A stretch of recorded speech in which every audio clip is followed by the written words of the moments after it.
رضائے الہی کیسے حاصل ہو سکتی ہے؟ تو عالم نے کیا جواب دیا کہ ایک سٹیپ ہے سر، یعنی صرف ایک قدم ہے جو رضائے الہی کو حاصل کرنے کی ہمارے لیے مدد سازگار ہوتی ہے، مثلا مدد ہمیں ملتی ہے اس سے۔ تو وہ کون سا قدم ہے؟ ایک قدم صرف انسان اٹھائے گا اور اسے کیا ہو جائے گی؟ اللہ کی رضا حاصل ہو جائے گی۔ کیسے ممکن ہے؟ وہ قدم کیا ہے؟ عالم نے کیا بتایا کہ وہ قدم کیا ہے؟ اپنے نفس کو کچل دینا۔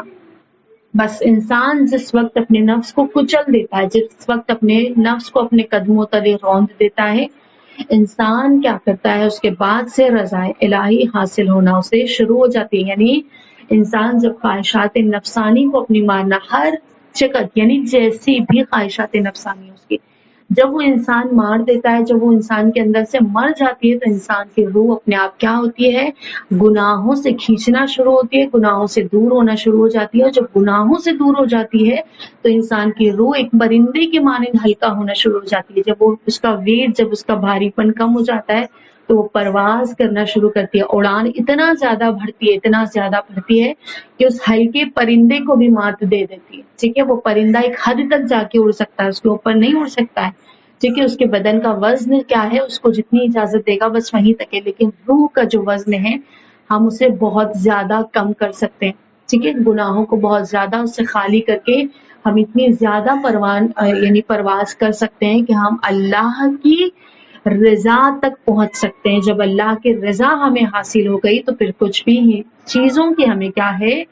محتاجی، اور کوئی بھی چیز کی ہمیں کیا ہے؟ نیاز مندی نہیں باقی رہ جاتی۔ کہ جس طرح سے امام حسین علیہ السلام نے بہت ہی مشہور و معروف جملہ ہے کہ امام نے فرمایا کہ دعائے عرفہ میں امام فرماتے ہیں، کیا فرماتے ہیں کہ خدا جس نے تجھے پا لیا اس نے کیا کھویا، اور جس نے تجھے کھو دیا اس نے کیا پایا۔ یعنی خدا کی رضا انسان کو جب مل گئی تو پھر کوئی بھی چیز اس کے لیے نیاز نہیں رکھتی، کوئی بھی چیز اسے ضرورت ہوتی ہی نہیں اس کے لیے۔ خوب، اللہ کی رضا مل گئی یعنی سب کچھ اسے حاصل ہو گیا، اور اللہ کی رضا نہ ملی تو سب کچھ حاصل ہو کر بھی کیا انسان لا حاصل اور دست خالی رہ جاتا ہے۔ خوب، یہ جو زہد اور تقوی ہوتا ہے، یہاں پر پروردگار عالم یعنی کتنے سخت مراحل ہے، ایک قدم ہے لیکن وہ قدم کتنا سخت ہے، اس کے اوپر عمل کرنا کتنا سخت ہے۔ اگر ہمیں کوئی چیز پسند آ جاتی ہے تو اس پسندیدہ چیز کے پیچھے ہم کتنا بھاگتے ہیں یا نہیں بھاگتے کہ ہاں ہمیں ہمیں اگر کوئی مثال کے طور پہ اگر ہم کوئی بہت اچھا جو ہے جوڑا پسند آ گیا، اب ہمیں وہ حاصل کرنا ہے، یعنی ایسی مرحلے میں انسان جا کر ملوث ہو جاتا ہے کہ کسی بھی اعتبار سے اسے حاصل کرنا ہے، یعنی انسان کی وہ ضد بن جاتی ہے، انسان کی خواہشات اتنی زیادہ اس کے اوپر سوار ہو جاتی ہے کہ اسے ضد آ جاتی ہے کہ وہ چیز اسے حاصل کرنا ہے تو کرنا ہے۔ اب جب وہ چیز حاصل کر لیتا ہے تو اتنی زیادہ اس سے لگاؤ ہو جاتا ہے کہ اگر اس میں ذرا سا بھی اگر وہ کٹ بھی جاتا ہے، ذرا سا کٹ جاتا ہے، کتنا افسوس ہوتا ہے یا نہیں ہوتا ہے؟ یہ سب چیزوں کا کیوں ہے؟ رد عمل کیا ہے؟ یعنی انسان اتنی زیادہ محبت کر رہا ہے دنیا کی چیزوں سے۔ اب جب ہماری پوری توجہات، پورا دل، پورا روح، پورا سکون ہمارا اسی طرف لگا رہے گا تو ہم کیسے دوسری طرف جو معنویت کی راہ ہے اس کی طرف کیسے بڑھیں گے؟ جب ہمارا ذہن دنیا داری اور دنیا کی چیزوں میں لگ چکا ہے تو ہم اپنے آپ کو کس طرح سے دین کی طرف یعنی روحانیت کی طرف کیسے بڑھائیں گے؟ تو یہ ضروری ہے، روحانیت کی طرف بڑھنے کے لیے ضروری ہے کہ ہم دنیا کو اپنے پیروں تلے دبا دیں۔ جب ہم اس سے کٹ آف ہو جاتے ہیں، جب ہم اس سے رابطہ اپنا ختم کر دیتے ہیں تو ہم بڑھتے ہیں کس کی طرف؟ روحانیت کی طرف بڑھتے ہیں۔ زہد و تقویٰ ہمارا کیا ہے؟ ہم اختیار کرنا شروع کرتے ہیں، اور جب اختیار کر لیتے ہیں دھیرے دھیرے ہماری فطرت میں جب وہ کھل جاتا ہے پوری اعتبار سے تو پھر ہماری روح ہے کیا الہی بن جاتی ہے، یعنی اللہ اس میں بسنے لگتا ہے، ہمارے دلوں میں خدا کی محبت، خدا کا وجود جب بس جاتا ہے کہ صرف ہماری زبان پہ، ہمارے ذہنوں پہ، ہمارے دلوں پہ صرف خدا کا راج ہوتا ہے، صرف اسی کا سب کچھ، یعنی انسان کا ذہن اسی میں مشغول ہوتا ہے، انسان کی فکریں، انسان کے اعمال آٹومیٹیکلی انسان جب سوچنا شروع کرتا ہے تو آٹومیٹیکلی اسی طرح سے عمل بھی کرنا شروع کر دیتا ہے۔ ٹھیک ہے نا؟ تو یہ ساری چیزیں جو ہے رد و عمل جو ہماری زندگی میں جو ہے بدلاؤ اور تبدیلیاں لاتا ہے، وہ سب کیا ہے؟ انسان کے اپنے ایکٹ ہے۔ جب تک انسان اپنے عمل کو شروع نہیں کرے گا، جب تک نیت نہیں کرے گا، جس طرح سے میں نے آپ کو کل بتایا کہ اگر ہمیں اللہ سے رغبت حاصل کرنی ہے تو اس کا بہترین طریقہ ہے، بہت ہی چھوٹا سا کام ہے جو ہمیں شروع کرنا ہے، 2 سے 3 منٹ سے آپ شروع کریں، 2 منٹ بس بیٹھ جائیں، یا آپ اذان سے پہلے وضو کر لیں، وضو کرنے کے پہلے آپ مصلی پہ بیٹھ جائیں، جب تک اذان ہو رہی ہے آپ صرف اذان کو سنتے سنتے خدا کے فکر میں مشغول ہو جائے، پھر اس کے بعد دیکھیں سب کچھ بدلتا جائے گا۔ اور ایک عمل سے دوسرے عمل میں اثر انداز ہوتا ہے، یعنی اگر ہم نے دن بھر میں کوئی بہترین عمل انجام دیا ہے تو اس کے بعد دیکھیں آٹومیٹیکلی انسان کی وائبس اتنی اسٹرانگ ہونے لگتی ہے، اس کے اندر کی جو حس ہوتی ہے وہ اتنی زیادہ مضبوط ہوتی ہے کہ وہ کیا کرتی ہے، اسی اچھے عمل کا جو ہمارا تاثرات ہوتے ہیں وہ اتنے ہوتے ہیں کہ ہم دوسرے اچھے عمل کی طرف بڑھنے کی کوشش کرتے ہیں، ٹھیک ہے نا؟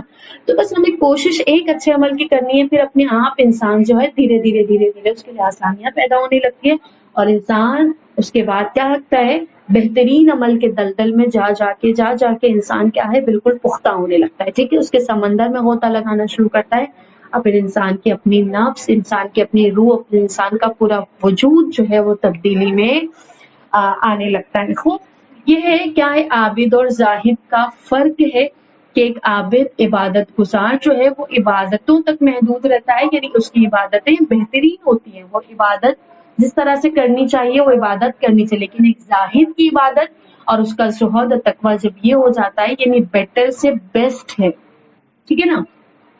تو یہ دونوں چیزوں میں کیا ہے، فرق ہے، عابد اور زاہد میں، ٹھیک ہے؟ کلیئر ہو گیا یہ عابد اور زاہد کا کانسیپٹ کیا ہے، دونوں میں فرق کیا ہے؟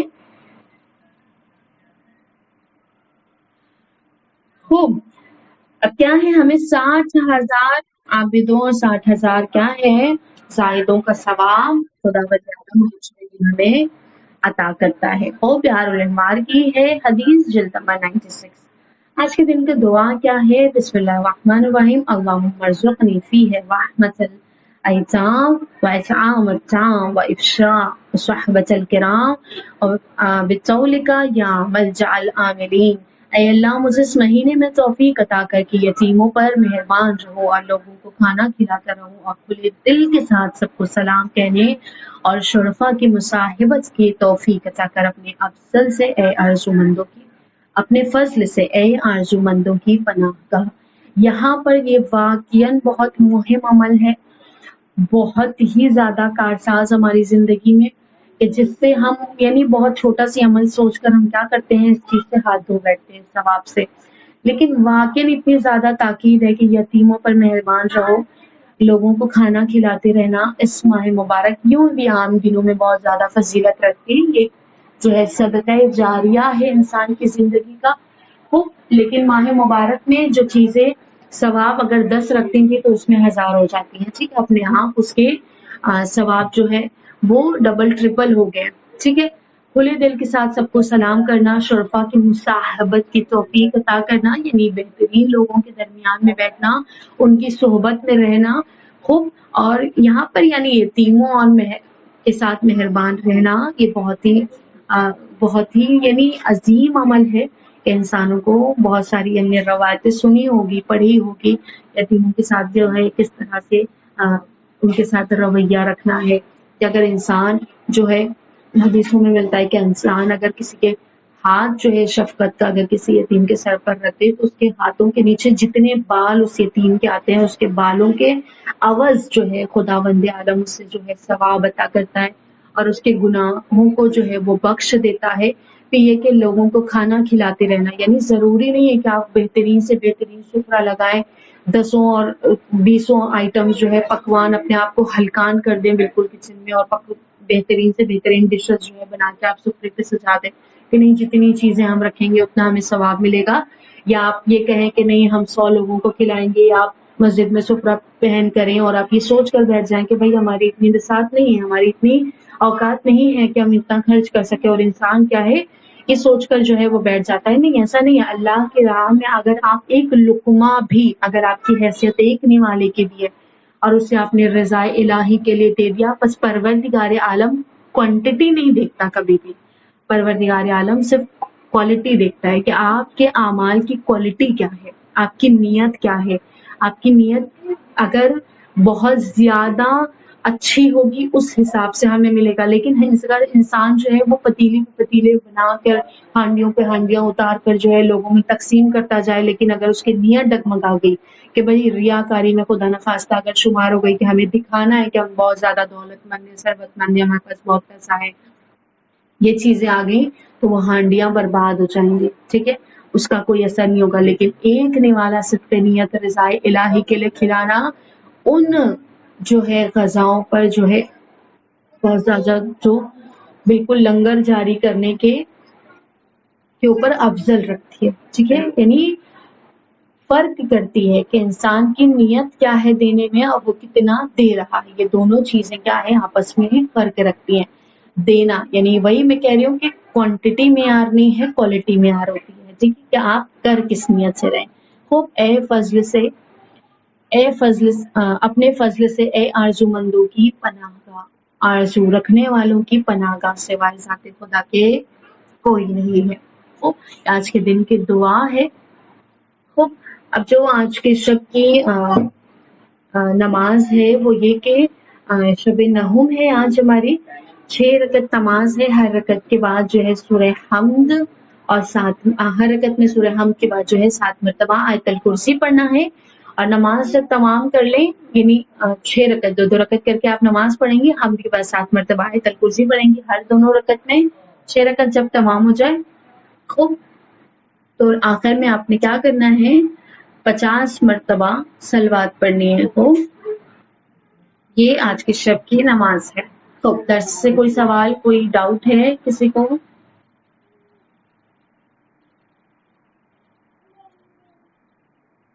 فرحان جاگ رہی ہیں؟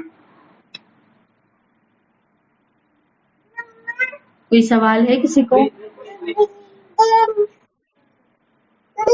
جی کہیے. کوئی سوال نہیں ہے تو درس کلاس ختم کرتے ہیں.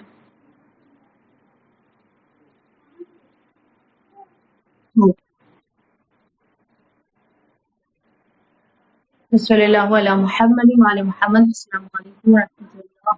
التماس دعا. خدا حافظ.